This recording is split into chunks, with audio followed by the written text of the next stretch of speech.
going on YouTube? Gospel Gambit here, and I'm excited to be sharing with you today my second video series here on the channel. Today we are going to be starting a climb over on chess.com on the rapid ladder there, as we compare the similarities and differences of the games we get on chess.com versus the Elite Chess games, which I will be continuing to post more of here on the channel. The first 4 or 5 games are already posted, so go take a peek there and you can see some interesting Gambit games played on the channel. Now today, the first difference I've been noticing, I've played a few games already on this account, and when I've been playing white side e4, I have not been getting too many Italian openings where I can play my Evans Gambit or Scotch Gambit lines.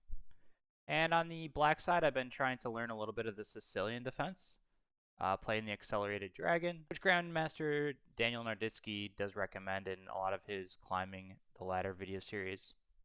What I have been playing, though, the last 4 or 5 years is the Caro Kann, and that's what I decided to pull out with the black pieces today. So without further ado, let's dive right into the game and see how it goes. So our opponent opens with 1e4, and our answer is c6, diving into the Caro Kann. And after bishop to c4, we enter the Hillbilly Attack lines. Now I've noticed that a lot of players play this line at the lower levels without knowing the really true continuations that you're supposed to be playing as white, where you can really cramp black's position and usually leave black with pawns here, doubled pawns here on e6 and e7. This pawn's gone, and usually there's a kind of a weird looking pawn structure for black. But usually a lot of players that either play the Italian opening as white, when they see c6, they continue with their normal plans of bishop to c4. And after d5, the white opponent either has the opportunity to drop their bishop back or exchange pawns on the d file. Our opponent does decide to drop the pawn back, and after takes, ends up pushing d4, which right away just offers us a free pawn without trying to secure the pawn back that he gave up on e4. And so we're just going to dive right in and take that. Right now we're just hoping for a queen trade on the d file if white allows us. If we could settle him with an isolated pawn, as well as being up a pawn out of the opening, well, that's everything we would want. Our opponent tries to go for a quick checkmate here on f7 with the bishop and queen. Right now we're in the lower ranks a little bit. I'm 1200 on this account. Our opponent right now is sitting at 1120. So we don't want to be caught off guard and play the natural looking bishop to f6, blundering checkmate on f7, even though that does attack the queen. You'll see a lot of this attack here, and it can blunder some rooks in certain cases. If we already had let's say the e5 pawn pushed, if we end up playing g6, white can usually give a check and win the rook. But without e5 being played, we can safely push our g6 pawn, asking white the question of where he wants to place his queen. And after dropping his queen back, again, threatening mate on f7. Now we can just continue our development by playing knight to f6. Our opponent plays h3, defending our bishop coming out to g4. But at this point in the game, our opponent has moved his queen once, twice, and he's moved the h-pawn already, giving us a lot of time to complete our development, get our bishop up to g7, and just castle. If we can get castled here, then I would be really happy with our position. We're going to be up a pawn going into the middle game. White's pieces don't have the most natural looking development squares. He still has this pawn on d3 that he either has to waste a move capturing, either with his queen or with his pawn on c2. And that's going to either leave him with an isolated pawn if he takes back with the queen, or even if he doesn't take back with the queen, it'll leave an isolated pawn. So we develop our bishop to g7. White does decide to take the pawn on d3.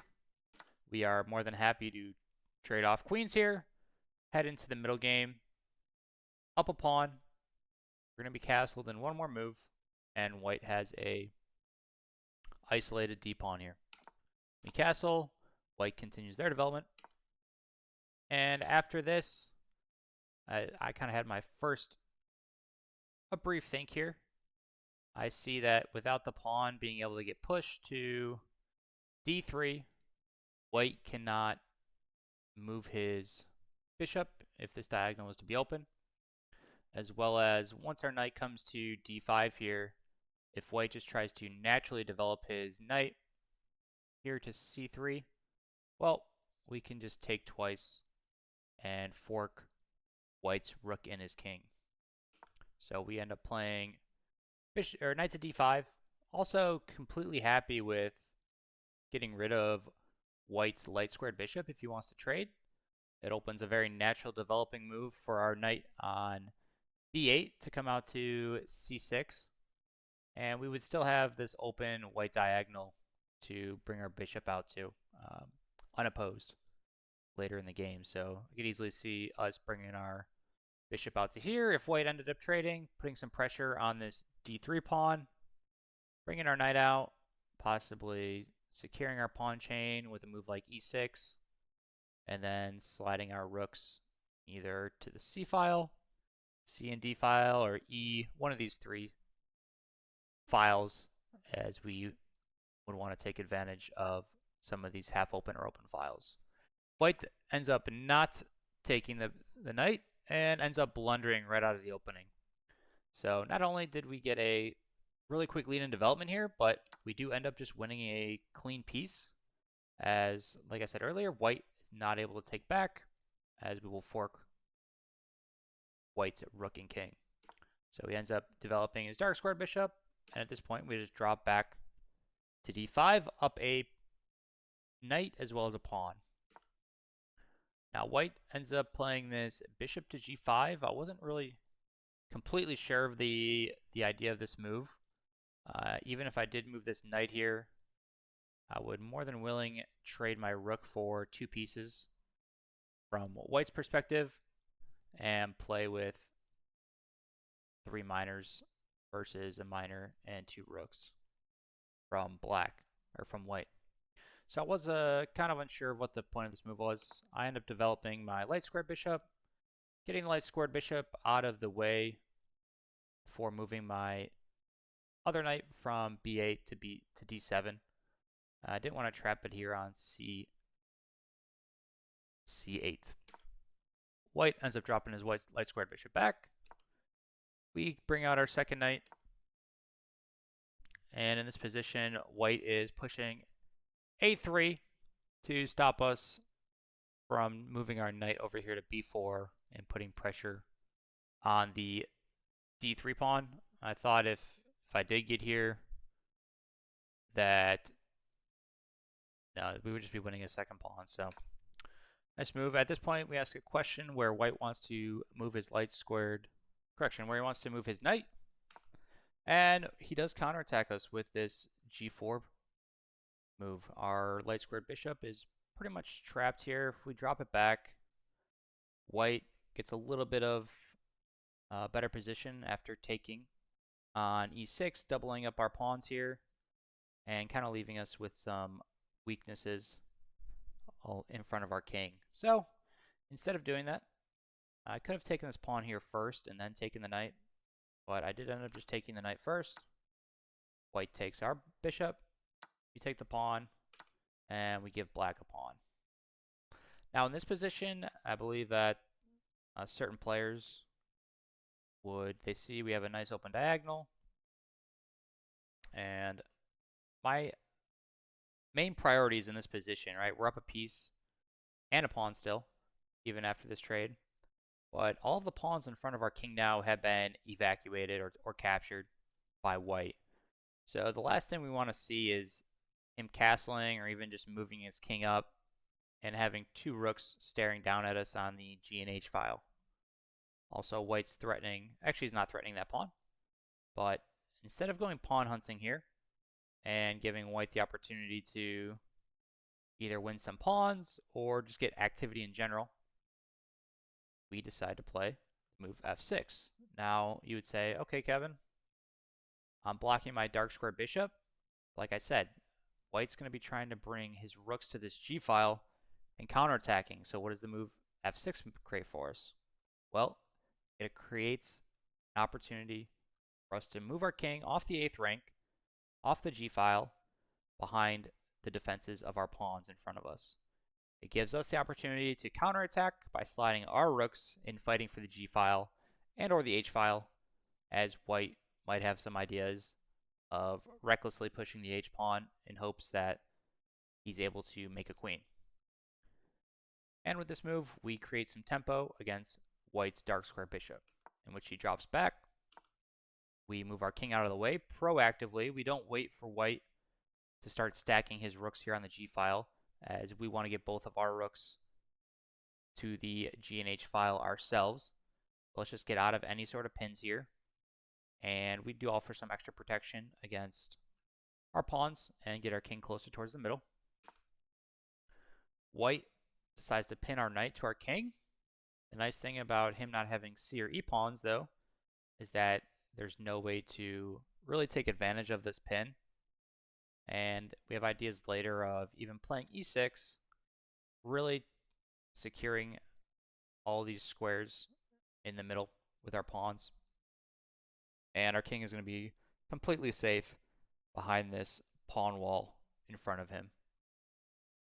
So we slide our rook over to the h file, giving us the g file for our rook from a8 to come over. And after a couple moves, I thought maybe white should either castle here, try to connect his rooks before trying to make a move.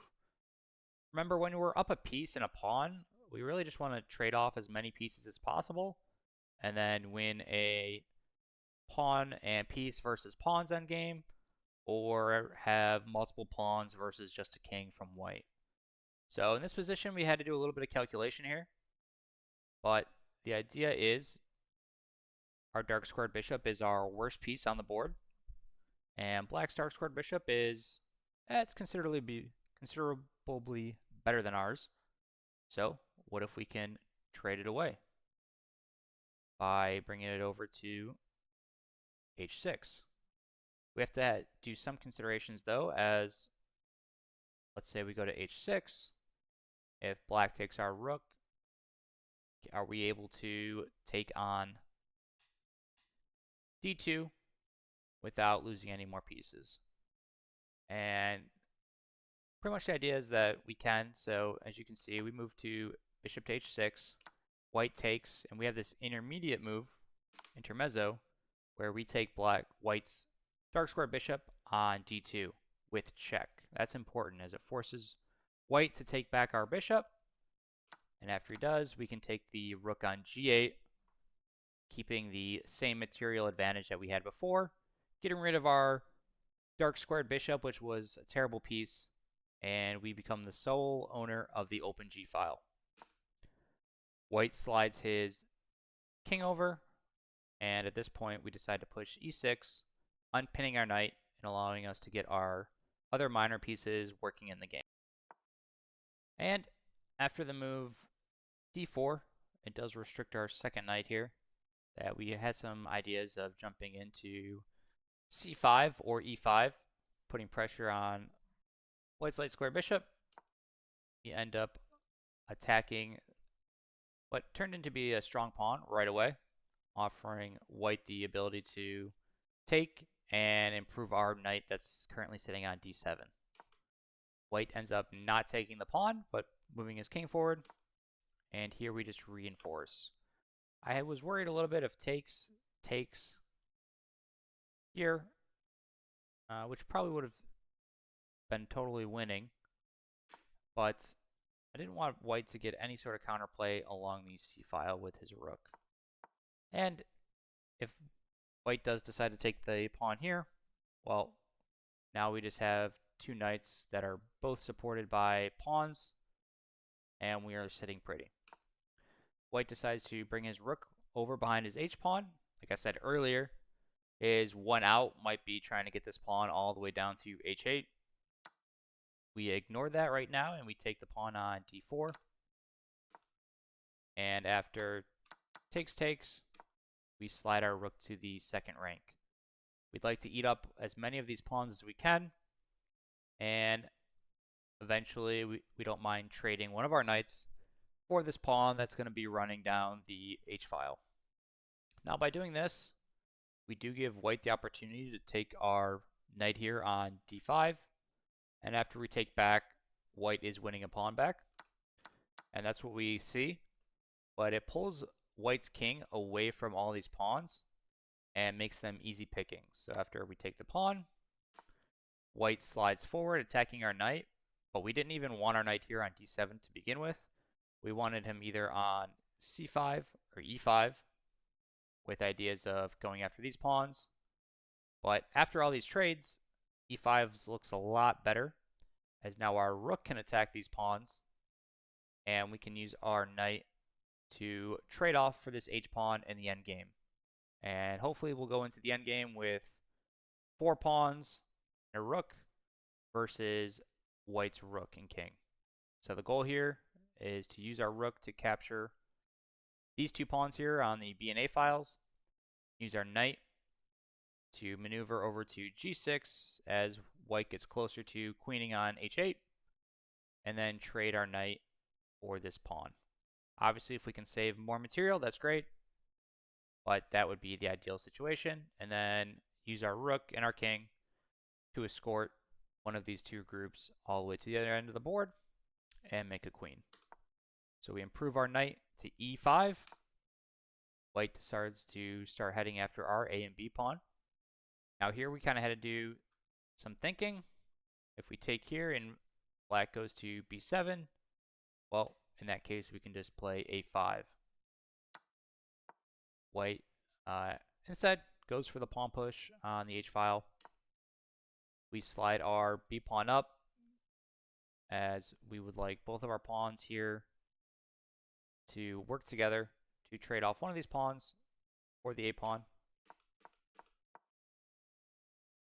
Now here it is important that we don't let white get a rook here to our 7th rank, as that creates a multitude of complications if we're forced to go to the 6th rank or even the 8th rank here.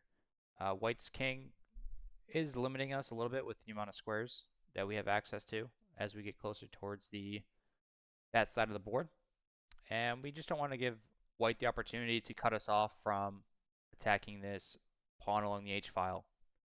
So we slide our knight into g4, attacking the pawn on h6 and cutting off the rook's access to the g-file. After white pushes, it's important for us to now go after this pawn with our king. And after white drops his rook over to h1, we just simply slide our king, blockading this pawn on h7. White is stuck with babysitting this pawn, and we are now free to go make a queen over here on the king side of the board, on the queen side of the board. White trades a pair of pawns, and at this point, it should be an easy win. We take white's last pawn, giving up a pawn of our own, and slide our king into a really comfy and safe square here on g6. Our knight is defending the pawn on f6, so if the king comes over at all, we're not afraid of any sort of takes along the f6. If black decides to try to attack our pieces, well, our king can slide up and defend our knight.